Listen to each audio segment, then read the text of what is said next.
Welcome to Modus Cafe. Join us for fun, lighthearted, and educational conversations around training, athletic longevity, and the human side of climbing, with your hosts, Mercedes Pollmeyer and Katja Dev. Okay, so in today's episode, we're going to be talking about resting on the wall, specifically for sport climbing, and essentially how this is a skill that you have to develop. And since, I'm not really a sport climber, this is why I have my amazing Modus coach, Katja, who is a fantastic sport climber. So she's going to be talking about a lot of the tactics, and we're just going to be bouncing some ideas around. But there are some very practical things that you can take away and implement into your training today, and start using it. Because if you can optimize these rest tactics, you will automatically just get better at being on the wall for longer. This is about staying on the wall as long as you can and getting through those cruxes.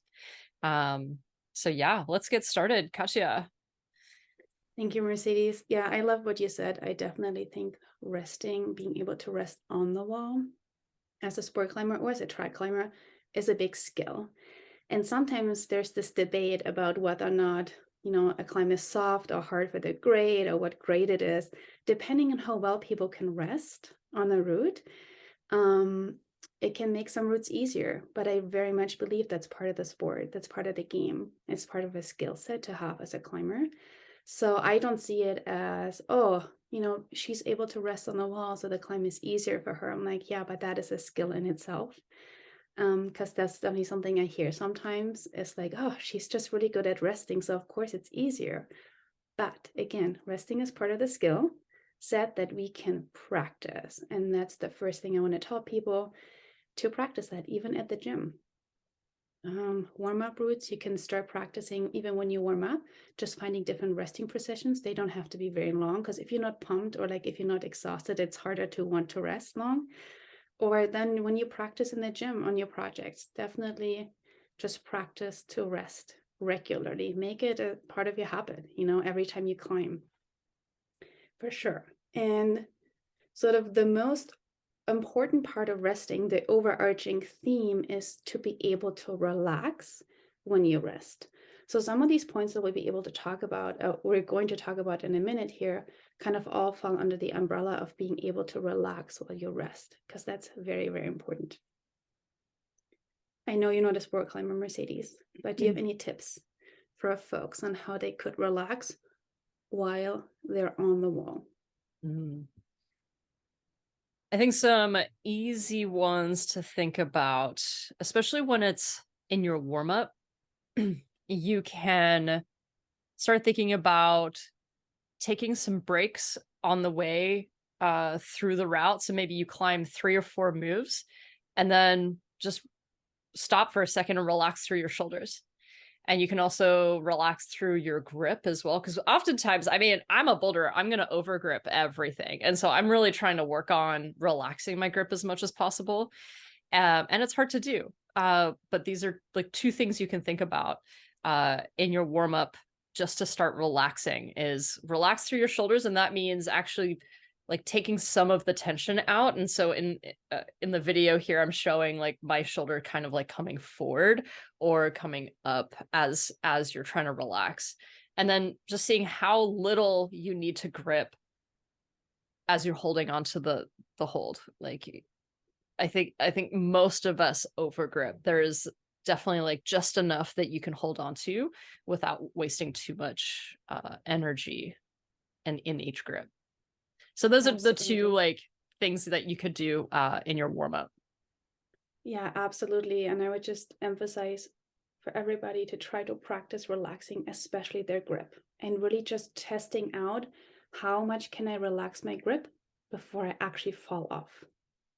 And I also want to emphasize here that actually relaxing your legs and trying to relax your calves especially is also quite important, if you're able to do so on a given or in a given resting position.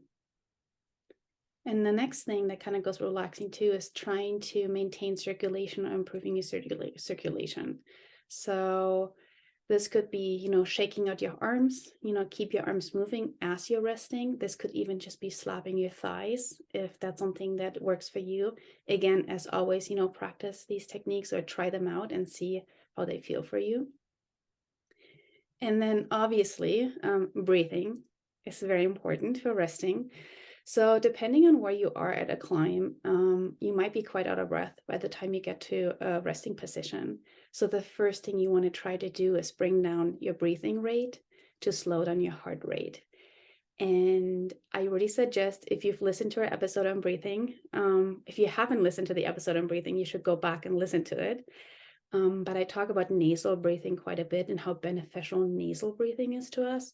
So if you're able to stay at a rest for long enough to really come down to breathe through your nose for as long as you can, essentially, before you have to move on, that would be so beneficial for you for the rest of the climb. I will say the biggest skill to resting is to learn for yourself how long you're able to stay on a certain hold, to recover and then to move on. There's no good rule of thumb that has to do with the resting positions and how your body works and how well you're able to rest. Sometimes rests can only be 10 seconds. Sometimes they can be minutes long. But it's really important to try to bring your breathing back down and try to go back to nasal breathing if you can. And I think this is where it's really important as a sport climber to not feel rushed in your rest positions. Like, don't, I think some people believe that they're maybe holding up their partner because they're on the climb for too long, or maybe there's a bunch of people waiting to get onto the climb. And so you might just feel really rushed. And this is your time to perform and practice. So take your time. And because this is more of an endurance type of climbing that you're doing, you really need to gain as much back in those rest positions and rest time.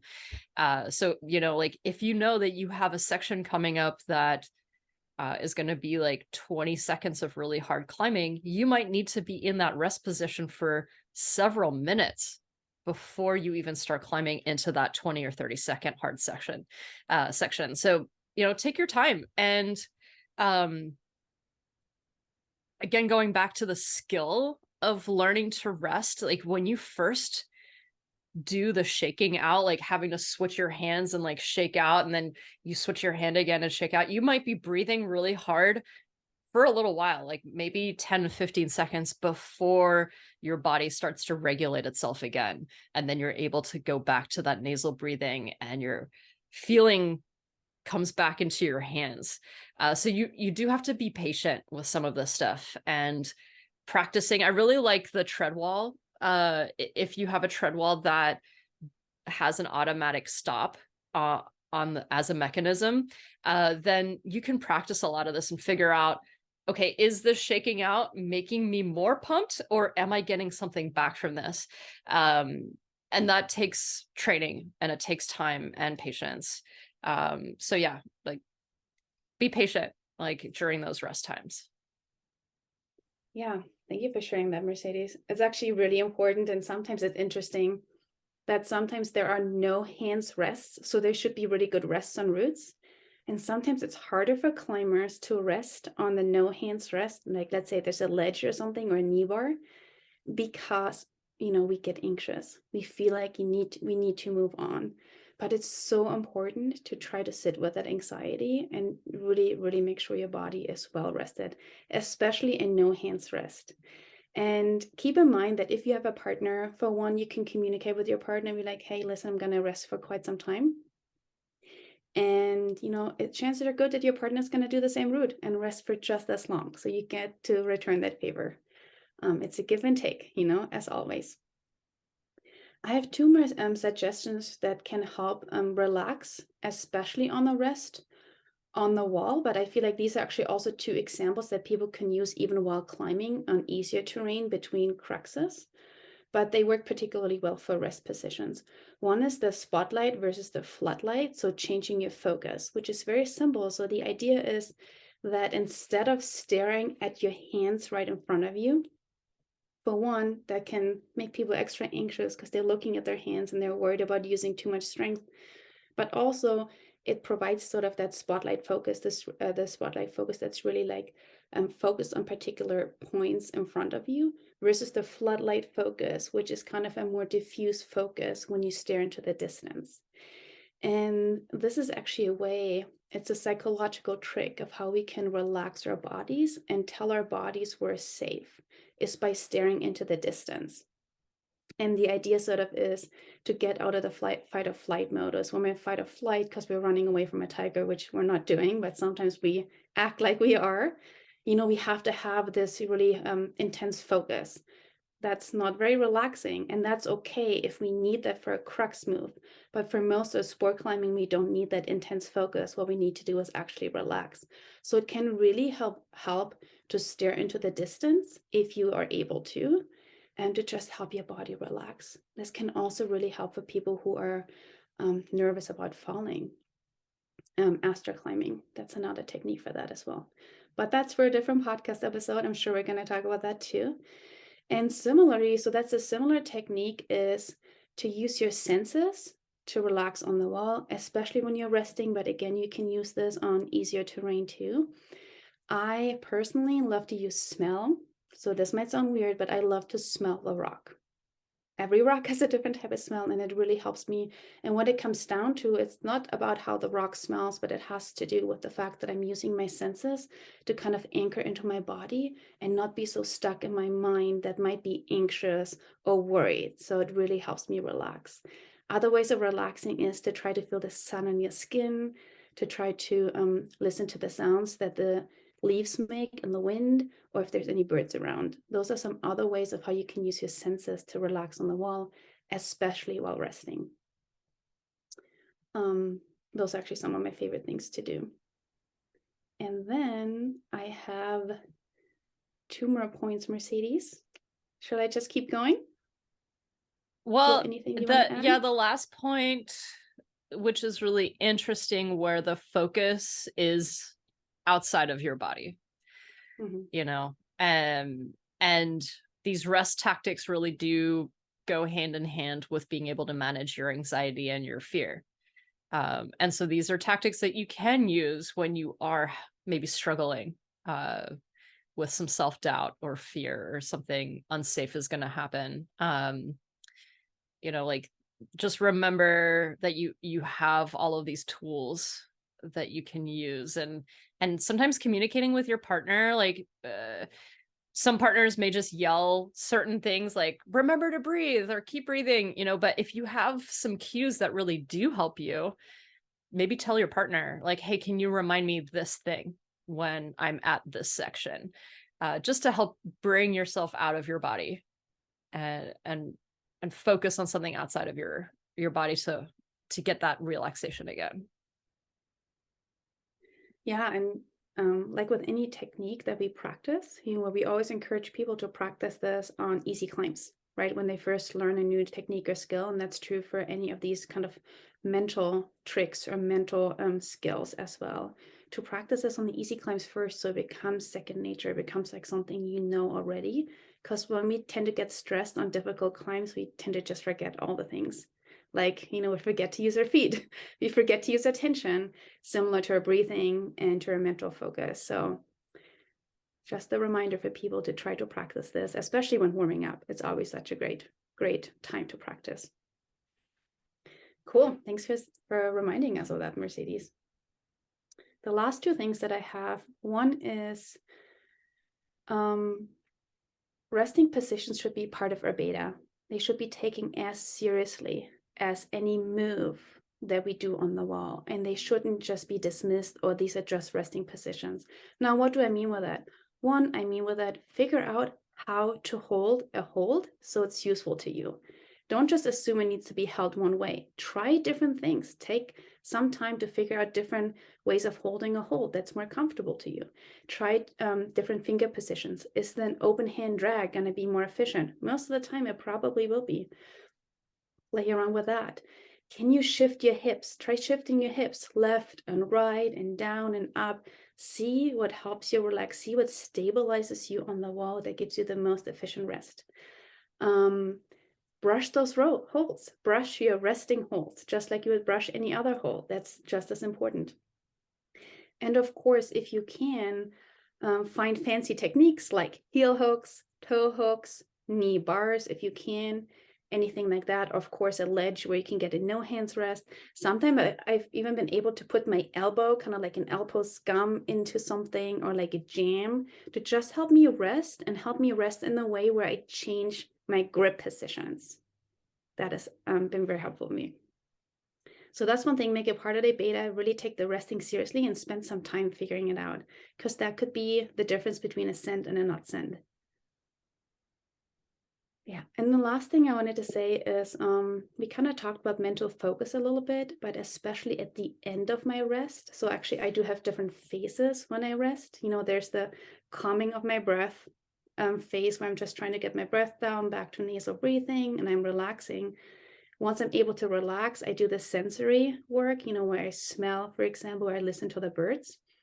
And then as I'm starting to feel like I'm actually sort of getting ready to go again, that's when I then tune into my body again and I actually think about the upcoming sequence and what needs to be done to kind of like bring, because what we do is when we rest, we kind of like, I don't want to, we kind of disconnect from the route a little bit because we want to come into our body to recover. So it's actually kind of good to disconnect from the root. It's good to not think about the root too much, what's coming up, just to like not worry so much and like bring that anxiety down. But then sort of at the end of a rest, when we're feeling a little bit recovered, then it's really good to bring that attention back. We can again do this with breathing. I talked about this in our breathing episode, some breaths that you can use to get ready for a climb. Something called a physiological sigh would be a good one to use for that. And I also rehearse all the movement coming up. That's really helpful for me up until the next rest. And then I just start over again. So that's worked really well for me so far. Some gold nuggets in there. Yeah. And this episode, I think, was inspired actually by one of our members in Stronger Together who wanted to know more about how to rest more effectively and develop some tactics for sport climbing. So thank you to our member. And yeah, we'll be bringing you more content just like this in future episodes. Katja, do you have anything else to add? I just want to say that while it's something I've thought a lot about and I've used a lot, there's always more for me to learn too. So if there's anybody out there who wants to share their tactics or things that have worked with them, I mean, both for us to learn more about it, to share with our members and other people who we train, but also maybe if you want to share it just in the comments below to let us know what would help you, so other people can learn from you too, since everybody's different. That's right. All right. Thanks a lot, Katja. We'll see y'all Thank you. soon. Bye. Bye.